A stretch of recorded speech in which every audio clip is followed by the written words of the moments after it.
ఒక ఐరన్ చాలా స్ట్రాంగ్, కానీ దాన్ని కరిగించే శక్తి అగ్నికుంది. అంటే ఐరన్ కన్నా స్ట్రాంగ్ అగ్ని, అగ్ని కన్నా స్ట్రాంగ్ వాటర్, వాటర్ అగ్నిని అంతం చేస్తుంది. వాటర్ కన్నా స్ట్రాంగ్ మనిషి, మనిషి వాటర్ని తాగి దాన్ని అంతం చేస్తున్నాడు. కానీ మనిషి కన్నా స్ట్రాంగ్ అంటే మనిషిని అంతం చేసేది మరణం. మనిషి జీవితం మరణమే ముగింపు అనుకుంటున్నారు, కానీ ఆ మరణాన్ని కూడా జయించిన వాడే యేసుక్రీస్తు.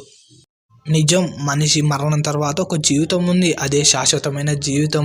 అది ఉందని నిరూపించడానికే యేసుక్రీస్తు వచ్చాడు, చనిపోయాడు, ఆ మరణాన్ని కూడా జయించాడు. ఆయనే కింగ్ జీసస్.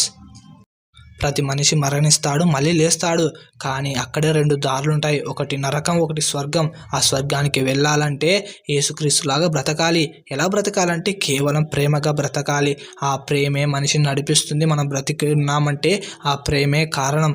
ఆ ప్రేమతో బ్రతికితే ఆ స్వర్గానికి వెళ్తాం. అది జీవితం, అనంతమైన జీవితం, దానికి అంతం లేని